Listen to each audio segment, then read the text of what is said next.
Hello friends, a very good morning to all the students. Are you getting my voice perfectly? Am I audible to all the students?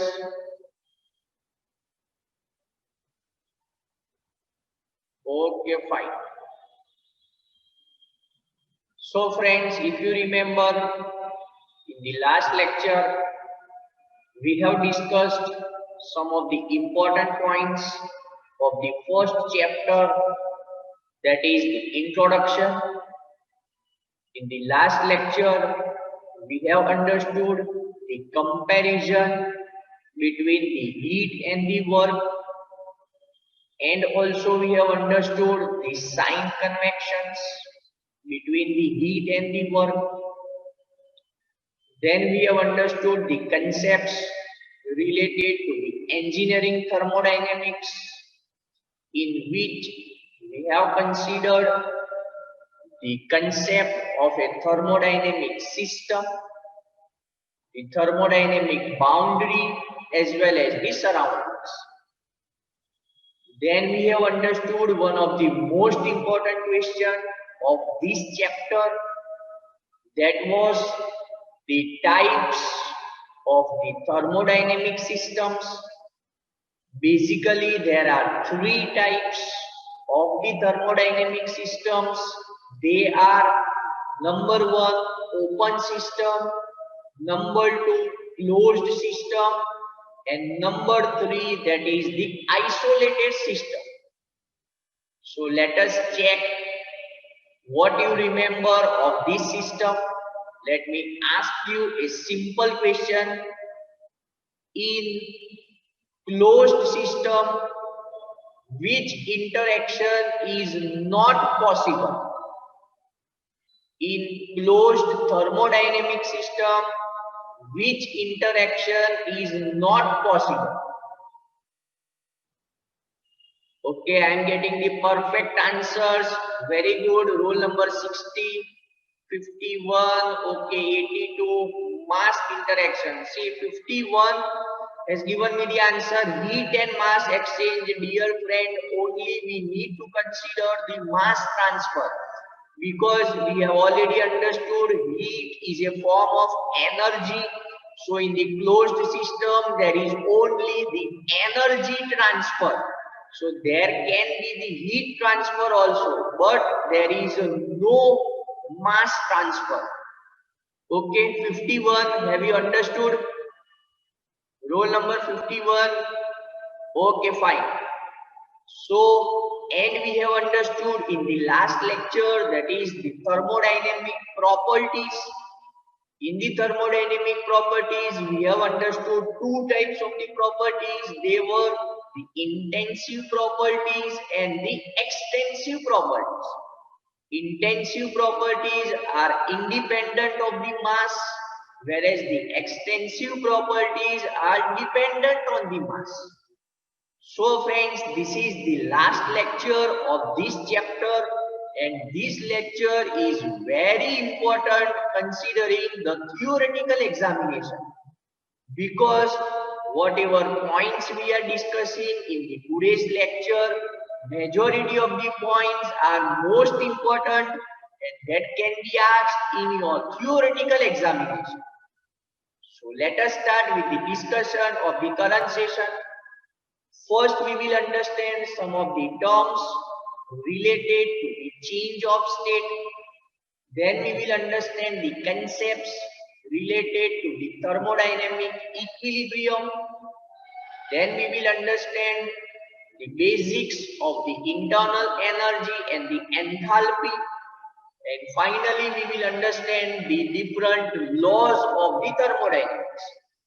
So starting with the first point, the terms related to the change of state. I hope you are familiar with these terms. You have already studied previously all these terms. So let us have a quick revision of the terms. First is the melting point. So it is the temperature at which the solid is converted to the liquid state when the heat is supplied. The second comes the boiling point. So it is the temperature at which the liquid is converted into the vapor state when the heat is supplied. Next important point, that is the critical point. So it is the temperature and pressure above which only one phase is existing. That means the substance may have the solid phase or the liquid phase or the gaseous phase. But at the critical point, the substance will be existing in only one phase. That is the important point you need to remember. And the last term, that is the triple point. So it is the state at which the substance can coexist in the solid, liquid and the gaseous phase in the equilibrium. So since the three phases, they coexist at the same state of the point in equilibrium, that particular state or the point is termed as the triple point. So these are some of the terms which are related to the change of the state. Okay, so critical point, some students are having the doubt. Okay, so I am repeating once again. So critical point is the temperature and pressure above which only one phase is existing. That means it is the condition of the substance at which it is existing only in one phase. That phase can be either the solid phase or the liquid phase or the gaseous phase, and the temperature and the pressure conditions above that particular phase is known as the critical point. So if we consider some of the example of the triple point that can be considered in context with the water. So water is having a particular point where it can exist in the solid, liquid and the gaseous phase in the equilibrium. So this is in context with the engineering thermodynamics. Moving further, the next point, that is the phase change terminology. So when we are converting the solid phase into the liquid phase, the phase change is known as fusion and the process is known as the melting process. When the solid is converted into the vapor, it is known as the sublimation and the process is known as defrosting. If the liquid is converted to the vapor, it is known as evaporation and the process is known as evaporating. More or less both the terms represent the same technical concept, the same technical perspective, that is the conversion of liquid to vapor.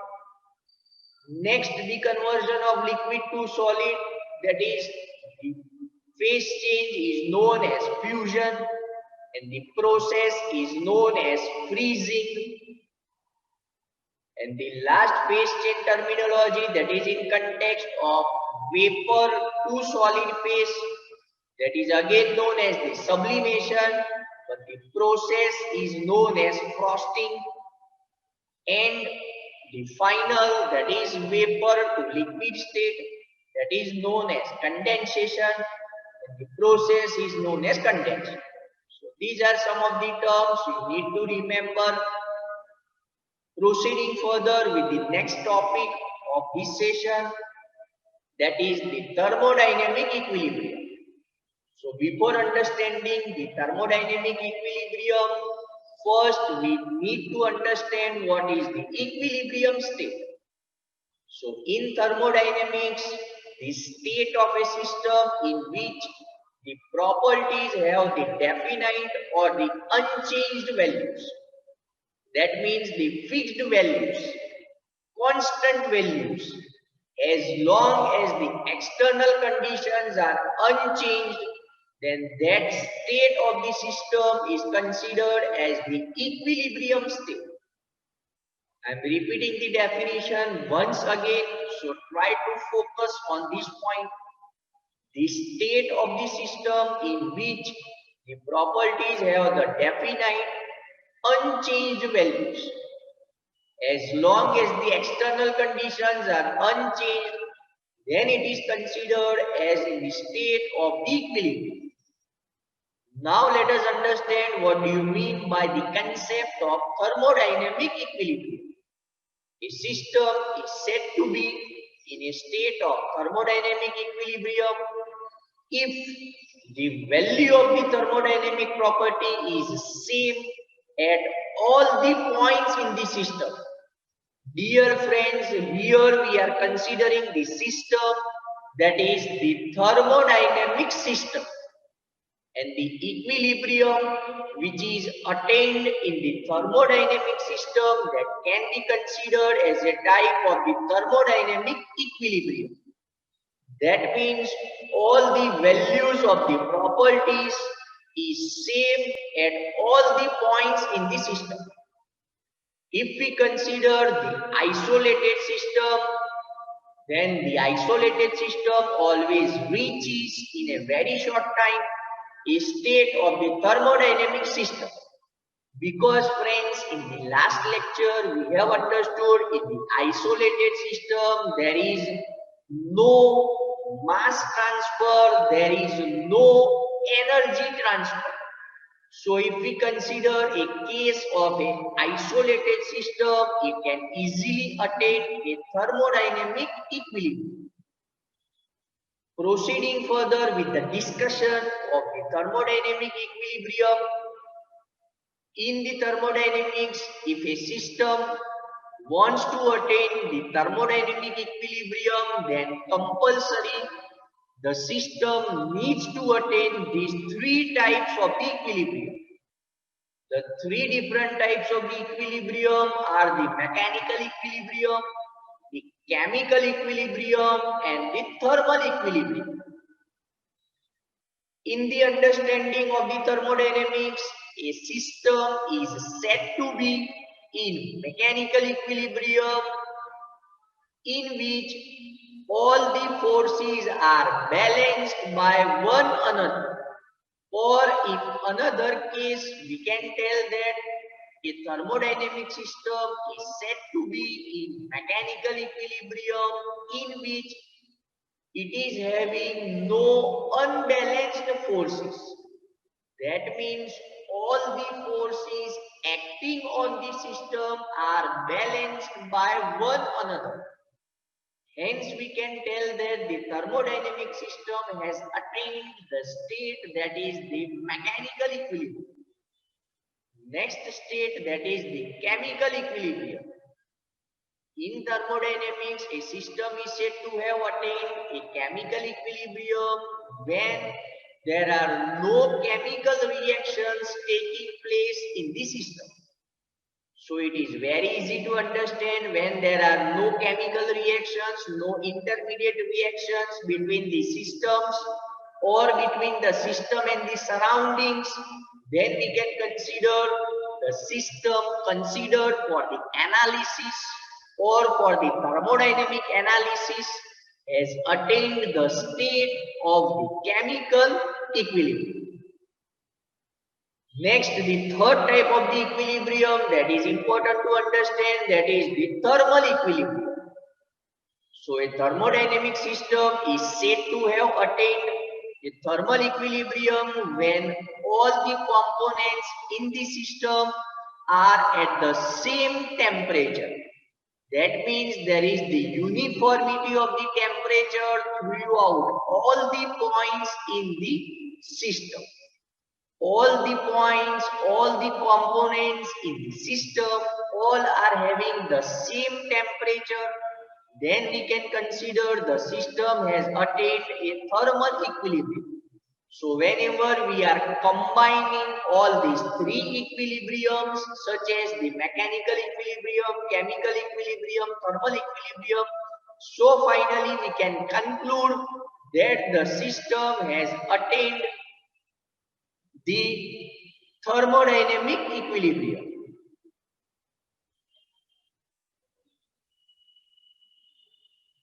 Okay, there is one instruction, Yashvi Joshi. Someone has joined with this name. Verify with the student. Yashvi Joshi, are you getting my voice? Someone has joined with this name. Verify with the student. 34 number.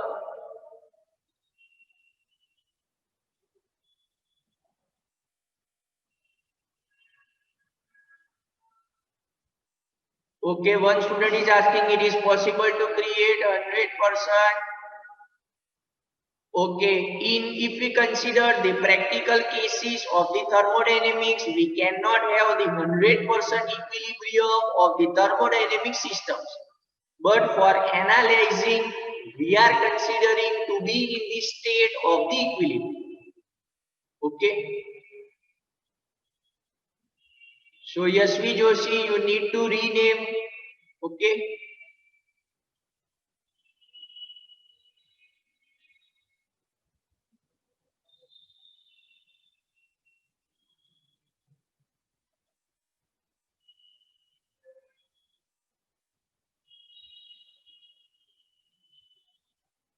So moving further with the next topic, that is the internal energy, important concept in thermodynamics.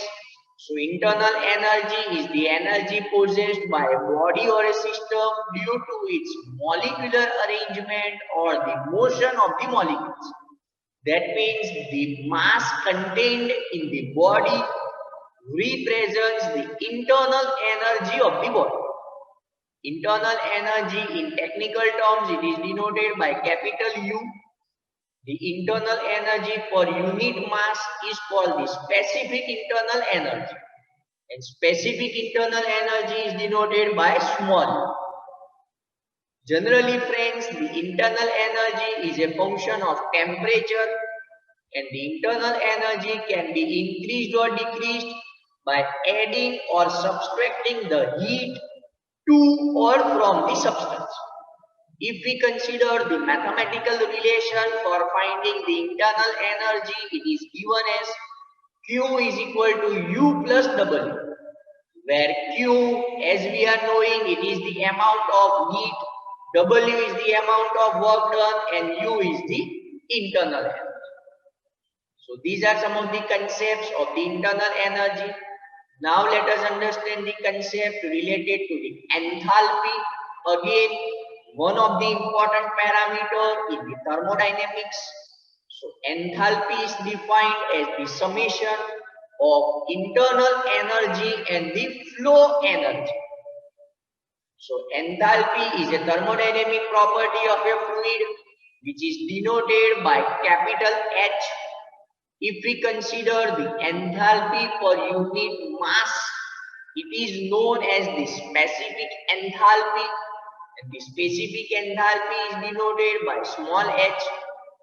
The absolute value of enthalpy cannot be obtained in the calculations of the thermodynamics. So always during the analysis, we are calculating the change in the enthalpy. So mathematically we can write down H is equal to U plus PV, where U represents the internal energy and the product PV represents the flow energy, where P is the pressure and V is the volume. So at this point of time, let me ask you a simple question. Dear friends, enthalpy is which type of thermodynamic property? Enthalpy is which type of thermodynamic property? Intensive property or extensive property? Enthalpy is which type of thermodynamic property? Intensive property or extensive property? So I want the answers from the students.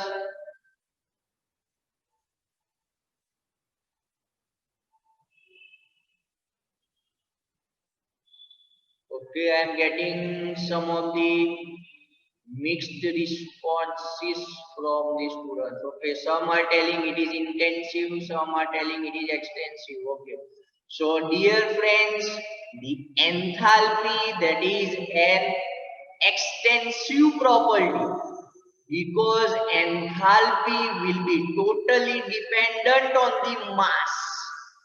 Try to understand enthalpy, that is a form of energy, and all the energies, they are considered as the extensive property. Okay, so I hope now the concept is much clear to all the students, because I have got some of the answers that it is an intensive property. Its value will be totally dependent on the mass. Moving further with the next topic of this session, and the most important topic of this chapter, that is the laws of the thermodynamics. Dear friends, we need to study 3 laws of the thermodynamics, and all the 3 laws are the most important questions considering the theoretical examination. So the laws of thermodynamics we need to study, that is the zeroth law, the first law and the second. So zeroth law of thermodynamics, it states that if the bodies A and B are in the thermal equilibrium with a third body C separately, then the two bodies A and B shall also be in thermal equilibrium with each other. Statement is very simple to understand. You can easily understand this statement. You can easily note down this statement. You can write in the examination and score the full marks in the exam. If we consider the pictorial representation, we are seeing that I am having two bodies, body A and body B. Body A is in thermal equilibrium with a body C separately. Body B is in thermal equilibrium with body C separately. Then I can tell that bodies A and B are also in thermal equilibrium with each other. I hope you are getting the point, dear friends. The students are making the mistake in the statement in thermal equilibrium. They are writing thermodynamic equilibrium. Try to remember, it is not thermodynamic equilibrium, it is only the thermal equilibrium. So the zeroth law of thermodynamics is mainly used for the temperature measurement. For the temperature measurement, we are using the thermometer. So all the thermometers, they are calibrated on the basis of the zeroth law of thermodynamics. So I hope you are getting the points which I am explaining related to the zeroth law of thermodynamics. I want the reply from your side in the chat box. I hope you are understanding the points of the zeroth law, because it is very important considering the exam point of view. Okay, thank you all. I am getting the positive answers. So repeating the statement once again so you can perfectly remember the statement. The zeroth law of thermodynamics states that if the bodies A and B are in the thermal equilibrium with a third body C separately, then the two bodies A and B shall also be in thermal equilibrium with each other. After writing this statement, you can easily draw this type of the figure so that the concept becomes perfectly clear and you can get the full marks if you are writing in this particular form. And last point, the zeroth law of thermodynamics is used for the temperature measure. Moving further with the next important question, that is the first law of thermodynamics. The first law of thermodynamics is nothing but the law of conservation of energy.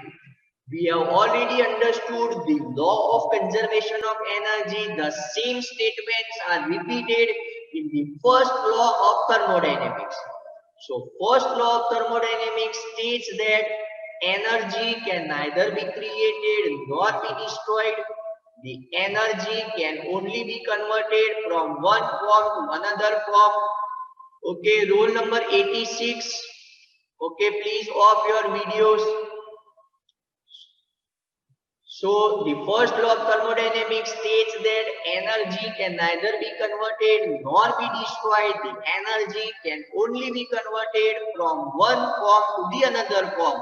Statement is very easy to understand. You have heard this statement several times when you were studying at your school level, and also in the first chapter introduction also I have discussed this statement several times.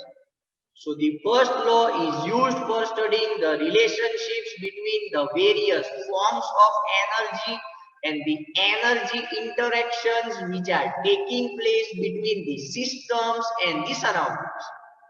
If we consider the mathematical expression for the first law may be expressed as change in the total energy, that is equal to the net energy transferred as heat and work, that can be either to or from the system. In the last lecture, we have understood in the sign convections, the heat energy entering the system, the heat energy leaving the system. Also, we have understood the work interaction on the system, the work done by the system. So, all these four concepts will be used in the analysis of the first law of thermodynamics, where delta E, the summation, is the summation of the various energies like the internal energy, the kinetic energy, the potential energy, etc. So these are some of the important concepts related to the first law of the thermodynamics. So I hope the first law of thermodynamics is also perfectly clear in your minds and you are confident in writing the first law of thermodynamics if it is asked in your examination. And friends, we will be using this law several times in the theoretical discussion, also for solving the numericals in the subject of basic mechanical engineering. I hope you have understood the first law of thermodynamics. I want the responses from the students in the chat box.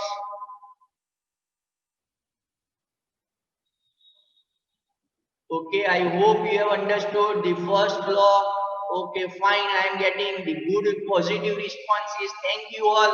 That means you are perfectly understanding and also highlighting, keeping the points in the mind, because it is very important topic of the theoretical examination. Moving further to the next point and the last topic of this session, that is the second law of thermodynamics. Dear friends, let me warn you, it is some difficult point, so try to focus on the concept which I am discussing. The second law of thermodynamics are having two statements. Both these statements are basically identical in nature.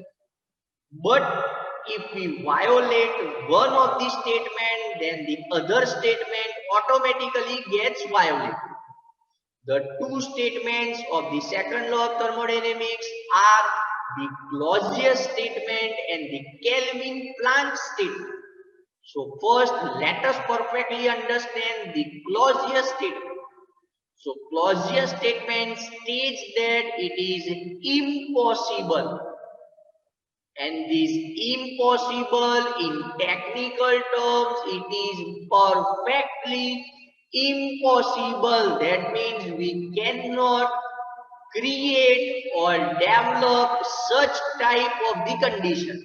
It is totally impossible. So try to remember this point.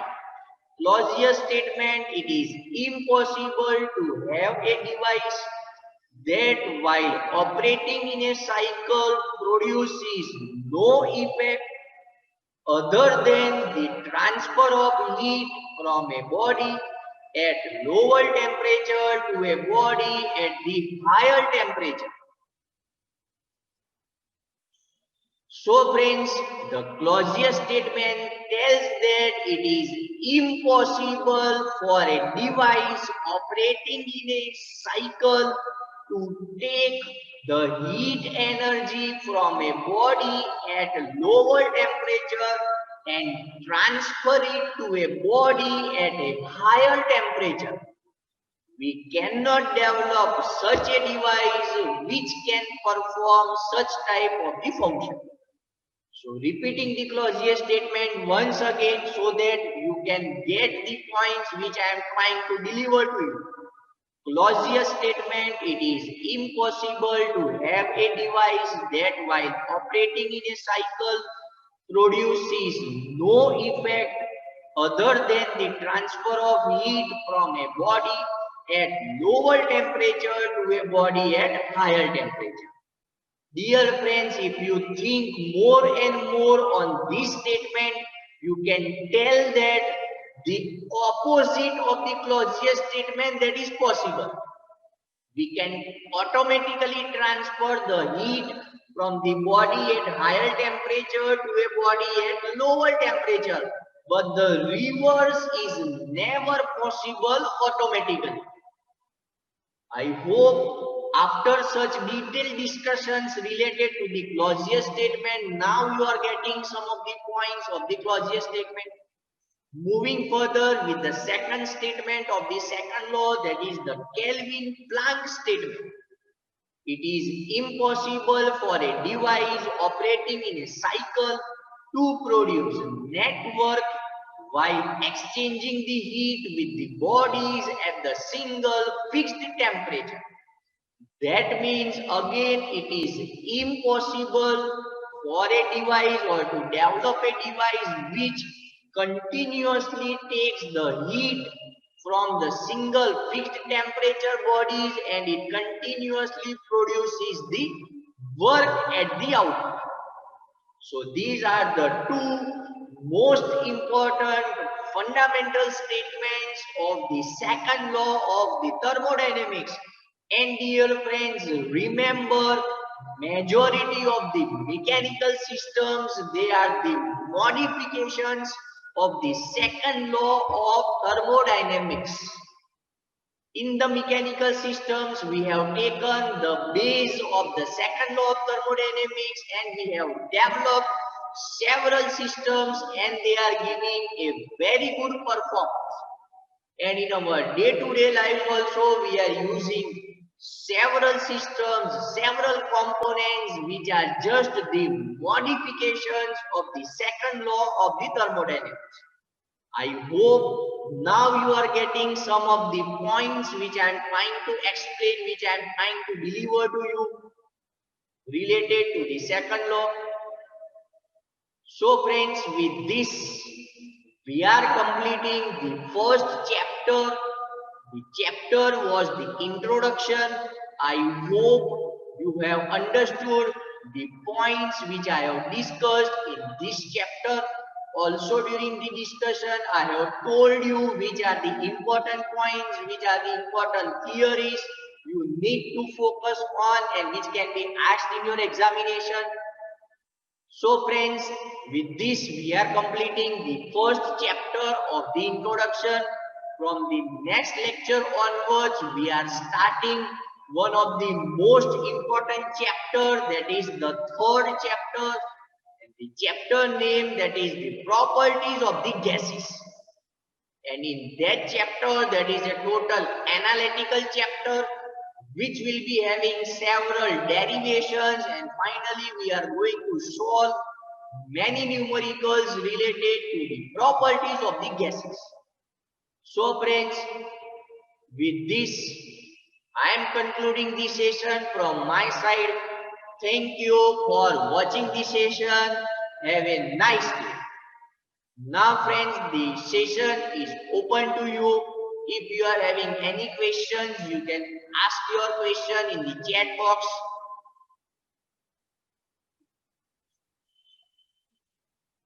Some of the students are asking, sir, when you share the notes of this chapter, dear friends, in spite of sharing the notes, always we suggest that you refer the standard textbook, because whenever your paper will be evaluated at the college level or the university level, they will be following the standard textbooks. So always refer the standard textbooks so that the concepts will be more clear to you, and then you can write down the perfect answers in the examination. Okay, one student is asking, sir, please explain the Kelvin Planck statement. Okay, see, Kelvin Planck statement tells that it is impossible to develop a device operating in a cycle which takes the heat from the fixed temperature bodies and continuously produces the work. That means we cannot develop a device which takes the heat and produces the work. We need to have some other modifications if we are targeting the production of the work. So I hope I have answered the question. Critical point is that state of the temperature and the pressure at which only one phase of the substance exists. I am repeating the point again and again. One phase of the substance, that means that can be either the solid phase or the liquid phase or the gaseous phase. Out of the three phases, only one phase can exist at that particular temperature and pressure. That particular point of the substance is considered as the critical point of the substance. So I hope roll number 85, you have raised the question and I have answered your question. Okay, got the answer. We need to create the lecture book and the assignment book different. Okay, so related to that lecture notes and the assignments, okay, just wait for some time. We are working on all those points, how we will be delivering to you, how you need to submit on the assignments and the lecture notes. So just wait for some time. You will be getting all the instructions in your student group. Okay.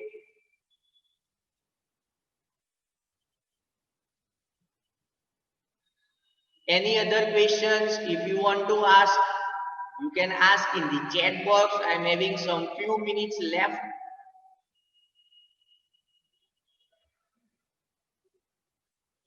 Are there MCQs in the end semester exam? That is not decided right now. Okay, what will be the examination pattern? That will be informed to you as and when the time comes. Sir, can you explain the Clausius statement again? Okay, Clausius statement, it is impossible for a device operating in a cycle in which there is no effect other than the transfer of heat from a body at lower temperature to a body at higher temperature. That means we cannot develop any device which can take the heat from a body at lower temperature and transfer it to a body at higher temperature by itself.